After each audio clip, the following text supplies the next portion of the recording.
All right, how's it going, everybody? This is our bonus slideshow for the program. We always run into a lot of issues towards the end with weight loss, and I think that's because a lot of us would love for weight loss to be a little bit more effortless and a lot less committed. But it's important to have a little bit of a reality check at the end of this because while you might have lost a little bit of inflammation and maybe a few pounds, during the initial gut repair and liver cleanse portion, most weight loss is, doing your due diligence and, creating a caloric deficit, whether that's through less food or more exercise. And unfortunately, for a lot of us, myself included, some type of counting or measuring can be required long term for maintenance. I can tell all of you guys that the best physique that I have ever maintained was when I committedly counted my macros for probably 3 or 4 years straight, pre-pregnancy. And I mean, definitely now that, I'm have a 1 year old, I'm back on track with counting my macros and I have, gotten back to my pre-pregnancy weight by doing so. I didn't do any cleanses or any crash dieting. It was just straight up being honest with myself about how much food I was actually consuming. And some of you will find that you are chronic overeaters like me, or maybe you're just a chronic undereater where you're starving yourselves and that's why you're not hitting your goals. But it's impossible to know what way to tweak things if you don't know where you're starting. So love me or hate me for this lecture, but what I'm going to be telling you today is that weight loss requires a lot of hard work. That is why the majority of our country is overweight, because between our food system and the chemicals we're exposed to on a regular basis, it is very difficult to maintain an optimal physique. And, obviously, even activity level wise, most things are biased towards, Netflix and chill and not a lot of, hey, maybe you need to get outside and play with your kids or go for a walk every single day or get outside your comfort zone and, make sure that you're moving all day, every day, like, our ancestors did in order to maintain an effortless physique. Like, we have done 75 hard, if you guys have heard of that, multiple times in my family, where you do 75 days of no cheating, committed exercise, committed diet. And on that program, you are exercising for an hour and a half a day. 45 minutes of those have to be outside. And I will tell you that's the most I've been able to eat without counting calories, because if you're actually doing an hour and a half every single day, no rest days, you can kind of get away with eating whatever you want, to a certain extent. I mean, like, my husband does not count macros or, count calories, and he maintains, an optimal physique. But I will tell you, the guy doesn't believe in a couch and he never has a rest day. He exercises committedly more than an hour every single day. And a lot of times that is what's required if you want to not have to, measure your food, count food, et cetera, et cetera. Um, but maybe if you have a slower metabolism than he does, uh, some of the strategies we're going to talk about here today are going to hit home for you. So the most important thing is to figure out exactly where you want to be, because depending on your goals, that's going to dictate like how committed you have to be to your diet and exercise, right? So if your goal is like, hey, I just want like my blood work to look a little better and I want to be able to hang out with my grandkids, then we can maybe do more of like a low maintenance weight loss approach. But if you're like, okay, I really want to maintain, like a less than 20% body fat and I want to do a bikini competition, then we're going to have to go really hardcore on how we're looking at things. So first things first, we need to be honest with ourselves about what our goals are, and not just have this rose-colored glasses like, oh, I just want to have this amazing bikini body, but I don't want to do what's required to have that. Think about what you actually want out of your life. Like, my goal is usually to keep up with my husband. Like, I want to be able to go on vacation and go on hikes and carry my kid and not get tired and, just be energetic and like have great vitality and be able to just keep up with everything I want to do on a weekly basis And, I found that getting as skinny as possible didn't necessarily make me able to do that. It actually just took me out of a lot of fun family activities, right? So we got to find a balance between I want to look optimal and I want to enjoy my life at the same time. So, yeah, and another thing is what we are brainwashed into thinking is attractive, like it's not always the best for us. Like a six pack is actually not great for females. It can be very detrimental to our hormones, not good for fertility. A lot of females that are, more on the athlete track do have a harder time with balancing hormones because you actually function better as a female when you're in more of like the 20% fat range, right? Not necessarily as true for guys because they don't have to make babies, but again, we have to have a reality check here of like, what do I actually want? Like, am I just chasing this, like, oh, I want to be 125 pounds because that's what I was in high school, or that's what we've been brainwashed into thinking that maybe a female should weigh? No, like, we want to have optimal blood work. We want to have optimal, body scan, body composition as far as avoiding disease goes. But being as skinny as possible is not necessarily the end goal. And if a lot of times if you have that as your end goal, it can be self-defeating and make you quit, as opposed to, hey, I just want to have enough energy to keep up with my kids and not get heart disease. That's going to be a lot more manageable of a goal, and you're not going to get set back so far on giving up on things. So here's kind of our three different categories of what to work towards and what's required for each, right? So if you want to be in this top row and like you really want to look that way, most people's genetics, it's going to require tracking every single calorie that goes in your mouth and probably paying for some type of workout programming, right? Whether that's you're paying for a CrossFit gym or some kind of like Orange Theory, and you are measuring, everything that goes into your mouth, and just being very regimented with a coach, kind of a thing. If you want to hit this like middle range, which is, we'll say like the left side of the middle of this is like optimal for most people, where you're in that, upper teens, lower 20s kind of a range. That's where we usually like feel best. We have a lot of energy. We have like performance in like the gym. We have hormone performance, like that, that's the optimal range for most people, right? Like 10 to 20% is great for dudes, and 18 to 28% is optimal for females, right? The further that we get above that, like that 28%, the more we're getting into, dysregulated hormone ranges, right? Like this whole bottom row actually requires more effort for weight loss than the middle row, because the bottom row here, usually your hormones are so dysregulated that you have to do extreme diet changes in order to see weight loss, because we have to flip-flop our hormone balance, especially insulin and cortisol, to see results. But that's where, our Brookside weight loss program would be the most appropriate. So this is our weight loss flow of importance. A lot of people will just get distracted by, oh, I eat clean. I don't understand why I can't get where I want to be. Well, you can, eat clean and still eat like way too much fruit. You can eat clean and not eat enough protein. You can eat clean and just overeat calories in general, right? So like eating clean is not the end all be all for weight loss, right? The main thing with weight loss is creating a caloric deficit, which we will go into more. Then we have our macro balance, which is like making sure we're having enough protein, like not too many carbs, not too many fats. Then third, we can get into our metabolism, which is where maybe something like thyroid health would come in handy, or making sure that you're getting movement, making sure you have optimal muscle mass for your body size, those types of things. Then we'll get into the types of exercise required for weight loss, because while some people can go do high intensity interval training and just like burn it and lose weight that way, some people actually need like a more moderate heart rate approach for weight loss. Digestion and inflammation are obviously things that we've attacked a lot already in this program, but we just want a little bit of a reminder as to why those are important and can be huge blocks for weight loss for a lot of people. And then lastly, we have hormones. I very often have people just blame hormones for every single time that they gain weight.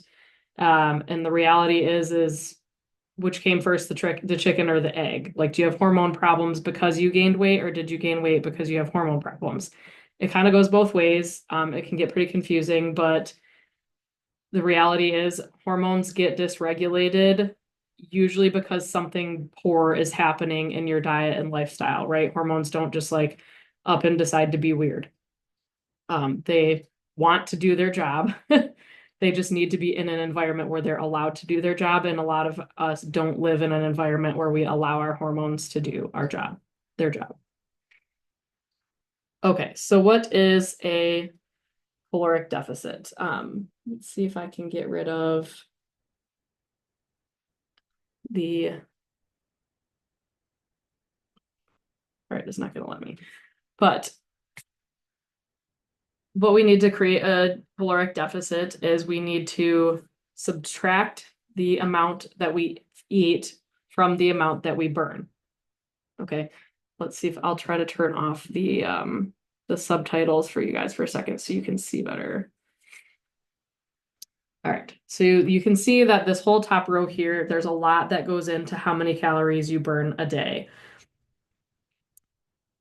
The easiest thing to track is how much you eat, right? Because we can easily like put it in an app. We can measure our food. Like I've used the First Form app for years. It's super easy just to type in like, hey, I eat a cheeseburger at a restaurant, and it's going to give you, you know, a ballpark of how many calories you ate. The calories burned can get a little bit tricky because that comes down to, yeah, like your exercise, but not just your exercise, but actually how much you're moving per day. Like, are you cleaning your house? Are you taking the dogs for a walk? Are you chasing your kids around a playground? Like, are you just laying around watching Netflix the whole day? I mean, I've measured my TDEE with, you know, like the Whoop or the Aura rings, and like I can be anywhere from 1,400 calories a day to 3,000 calories a day, depending on like what sports I'm doing that day versus like laying around watching TV, right? So if I can burn anywhere from 1,400 to 3,000, it can make it really difficult to figure out how much you should eat, right? And that's where those watches they come in handy to figure out like, am I overeating or am I undereating? But for the most part, if you do the body composition scan here, it's going to tell you what your BMR is, which is the number here on the left. um, and then usually if you add like 250 calories an hour of activity on top of that, it's going to get you how many calories you actually need to eat per day.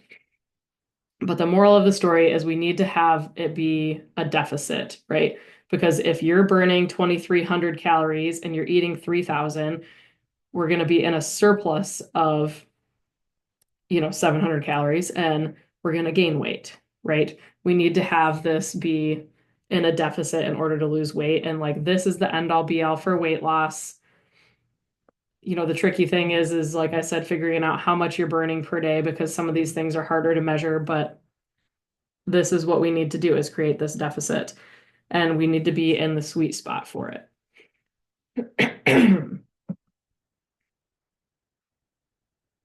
So a few other components of this TDEE. One of them is the thermic effect of food, which you'll see here.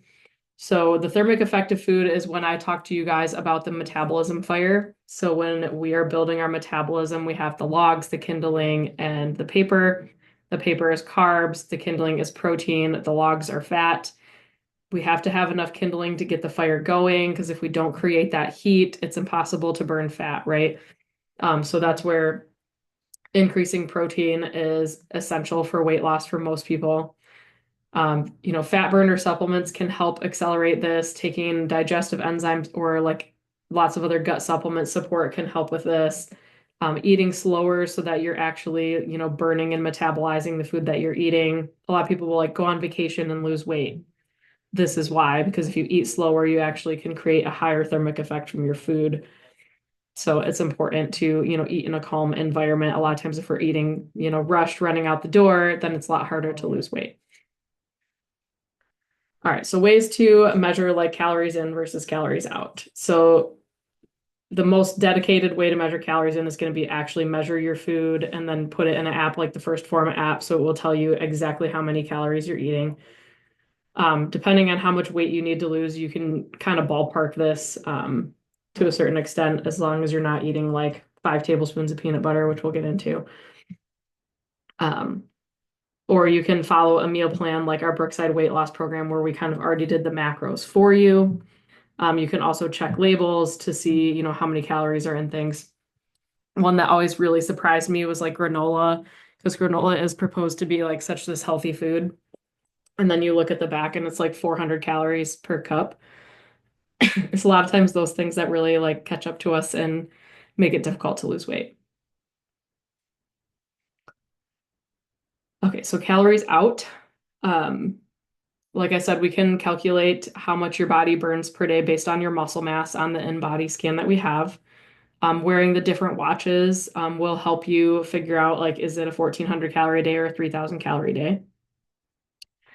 Step counting is important to, again, help with figuring out how many calories you burn per day. Like if you download the First Form app, it'll say, are you inactive, moderately active, or super active? And it will say, if you're moderately active, you're 7 to 10,000 steps. If you're super active, you're over 10,000 steps.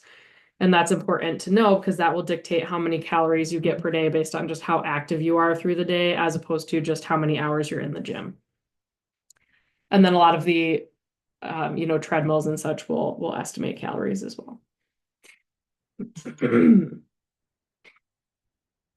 Okay, so what is an optimal deficit? So usually 250 to 500 is like a sweet spot for weight loss for most people, where they'll lose 1 to 2 pounds a week. It's very manageable. A lot of times you're not feeling like super hungry. You're not getting a lot of like crashing or negative side effects of dieting. When you get into 500 calorie deficit or more, weight loss is a lot more difficult because you will usually have cravings. Sometimes you will start to like eat your own muscle for energy, which can make athletics really painful. Um, it can deplete your metabolism if you do it too long term. It can make you more prone to injury because you're just not having enough nutrients to repair yourself in between meals. And it's just easy to get on a like yo-yo dieting type of a track if you're crash dieting like this and going too hard too fast on the caloric deficit.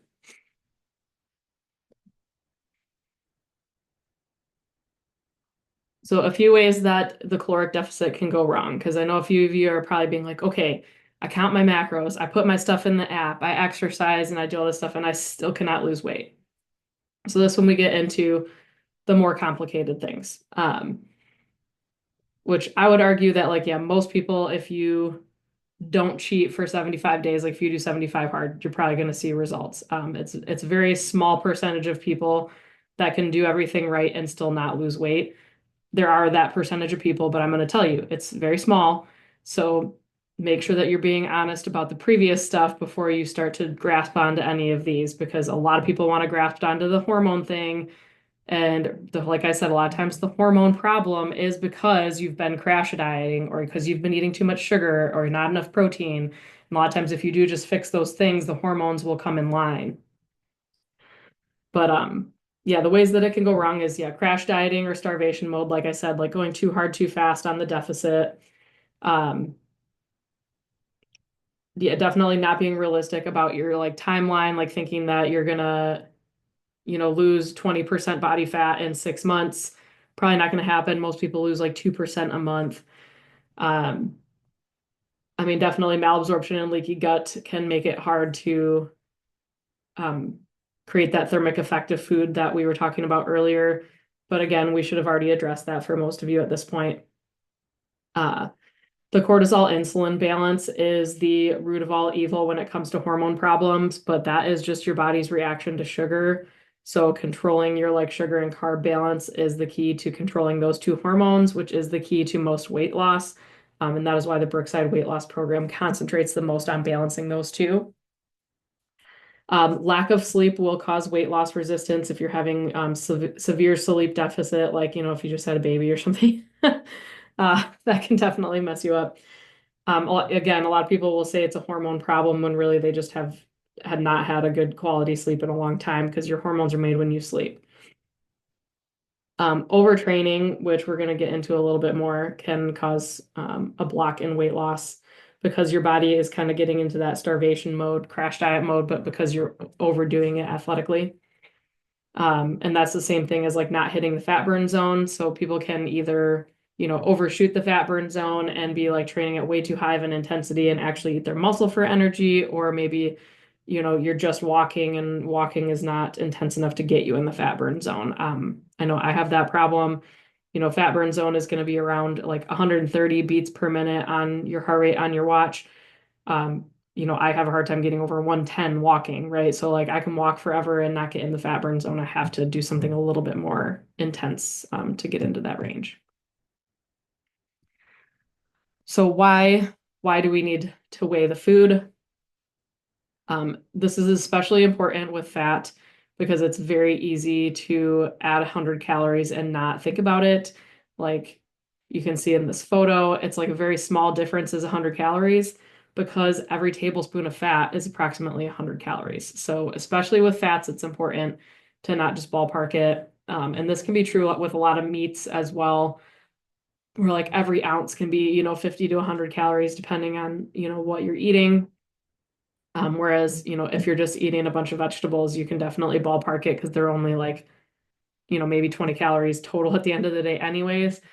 But with like the fats and the proteins, measuring it is very important to make sure that you're just not overestimating on things.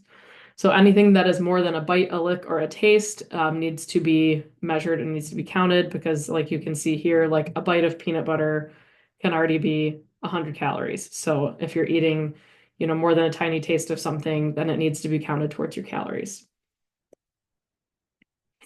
All right, so ways to track macros if you haven't gotten into this already. I'm a big proponent for the First Form app because it just is very all-inclusive as far as like workout programming and counting macros, and they have a very good algorithm for figuring out exactly which category you need to be in as far as like how many calories you need and how much you need of each macro. The thing I like about counting macros is you're not just like, oh, I'm only eating chicken and vegetables for a year straight. Like I use the First Form app whether I'm going out to brunch or whether I'm making food at home or whether I'm on vacation. It's really easy for me to still, get in a good range by putting things in the app that way. As opposed to if you're doing like a dedicated weight loss program like ours, it's really great because, we count the macros for you and then you just follow the plan, but it is a lot more, restrictive towards like just clean eating, which can be harder to maintain long term, as opposed to having like the food flexibility and macro counting is easier to do it long term. Like it's more sustainable, I think. Yeah, it's really great if you can eat clean forever and, measure your food every single week, but I find it's a lot harder for people to, maintain that long term as opposed to just knowing how much you can eat of all the fun foods as well. For example, if I eat a brownie, it goes in and it counts towards my carbs for the day, right? So let's say my brownie's 40 grams of carbs and I get 100 for the day. Okay, then I just have to allot my other 60, to my fruits and vegetables. And, maybe I just like don't eat oatmeal that day, or maybe I just like don't eat a potato that day or something, right? So it's easy to make exchanges if you're eating something a little bit less healthy, right? Yeah, the only like bummer is, it's just more time on your phone. I mean, most people spend enough time on their phone, they totally have time to count their macros. I always get, I don't have enough time. If you get 3 hours of screen time per day, you have enough time to enter your macros. Just saying, like, get off of Instagram for a minute and get in the First Form app instead. So I don't think that like time is a good argument. It can get a little bit tedious, going through and trying to remember what you ate or trying to, put it in there. But if you have time to scroll Facebook, you have time to enter your macros. That's all I'm going to say about that. Um, the cons to like following a food list or following like a weight loss program is like the food is a lot more restrictive, obviously. So it's harder to follow long term. All right, so the ever-growing question of how do we change our metabolism? So increasing metabolism, the easiest thing is to eat protein and lift weights because anything that boosts our muscle mass is going to increase our metabolism. Like when you check your BMR on the in-body scan, it is measuring your muscle mass, and your muscle mass is what dictates that caloric burn. or just like any type of exercise that increases oxygen to the muscles and to the system increases your metabolism. Things that sabotage it is again crash dieting, like all caffeine, no food, and just like too much cardio without recovery.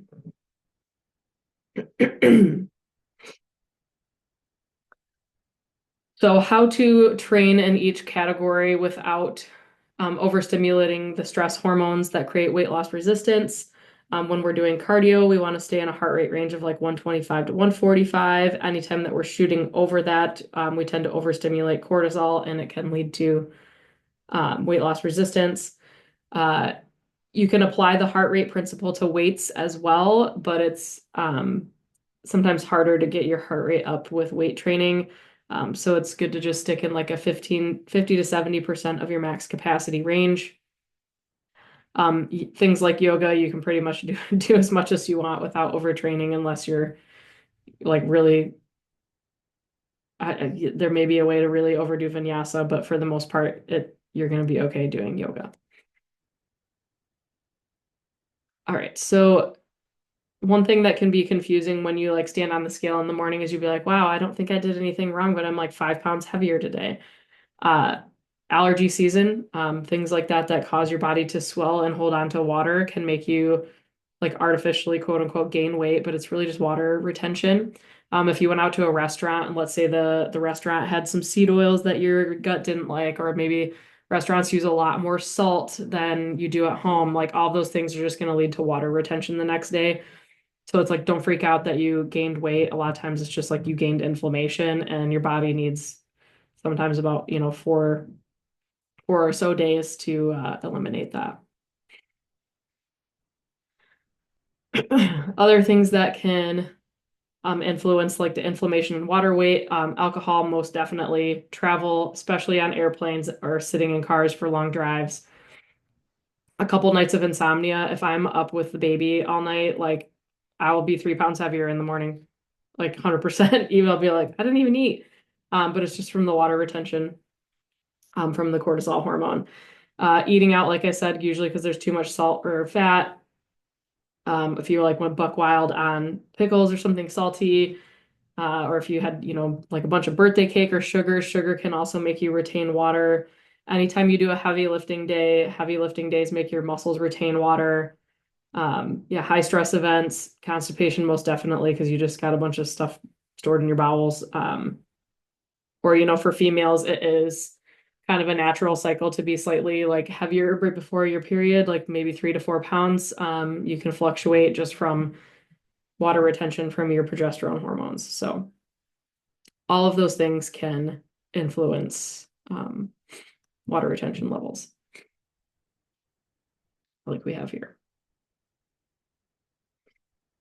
All right, so like I said, are hormones really to blame? I would argue that cortisol and insulin are to blame because of the blood sugar roller coaster that most of us are on a daily basis. Like thyroid and testosterone and those types of things. They're often low when we have weight loss resistance, but a lot of times the reason that they're low is because of a lot of the things we've already discussed today. So they can be low from overtraining, crash dieting, chronically undereating, not eating enough protein, eating an inflammatory diet. Like those are all the things that cause your hormones to become dysregulated in the first place. Um, so like while you can probably go get some thyroid replacement, some people lose weight that way, but honestly, I probably have more patients that get thyroid replacement and don't lose weight because it's not actually their thyroid hormone that's causing the weight loss resistance. It's all the other things that we talked about today, like creating a caloric deficit, right? And even the people that do, start a hormone replacement and lose weight, a lot of times it's just because maybe you're happier when you're taking the hormone, so it makes you have like less cravings and less want of like comfort food because your hormones are in a better place. It's not that the hormone necessarily makes you lose weight, it's just that the hormones make your brain happier, so you're in a better place to make better food decisions. Or it gives your adrenals a break from the cortisol roller coaster so that you're able to not have, such drastic of sugar cravings. Because yeah, most of you have probably seen this graph already, but when we're on the junk food diet, we're on this like really drastic roller coaster. Anytime that you're at the bottom of this roller coaster, your body is going to secrete cortisol to bring your blood sugar up. Anytime you're at the top of the roller coaster, you're secreting insulin to bring it down. And that chronic, like up and down, causes us to store fat, right? If we want to like lose fat, we have to get off of this roller coaster and have like a more moderate up and down of hormone fluctuations. And that is what leads to, sustainable weight. So, eating a cleaner diet, eating our protein, not overdoing it on carbohydrates, are all the things that are going to keep us in this more moderate range, as well as stress management. Because, stress increases cortisol, cortisol increases blood sugar, even if you're not eating sugar. But then when you crash from that, it makes you crave sugar. So it's just this really never ending circle of no fun that leads us to chronic weight gain, right? So, I mean, stress management, we got to go back and watch the adrenal presentation for controlling that. But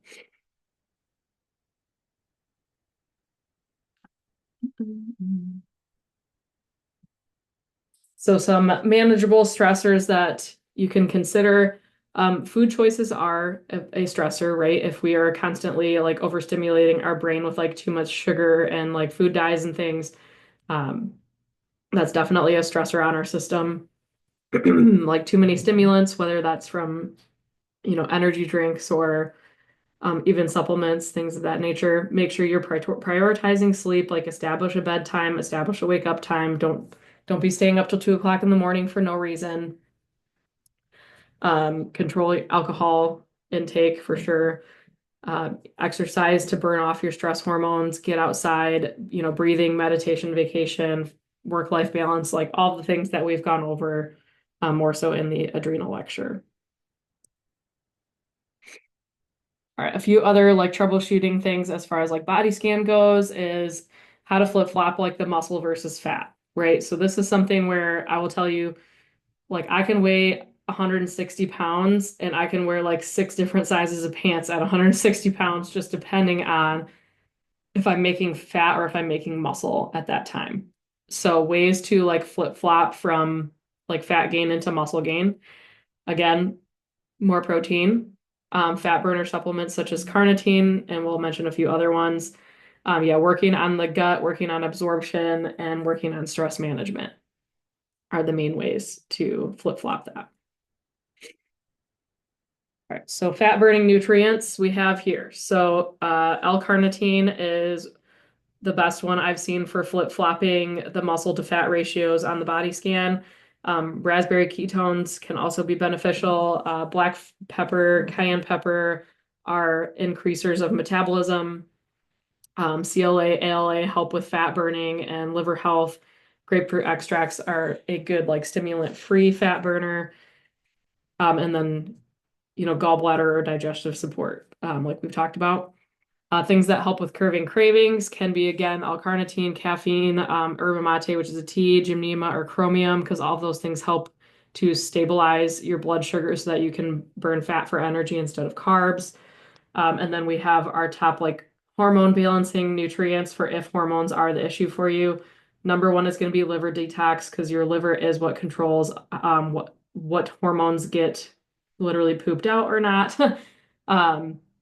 Making sure you're optimizing your sleep, adaptogens that help with adrenals and help with chronic stress. We have a whole shelf of them from like ashwagandha, rhodiola, ginseng, those types of things.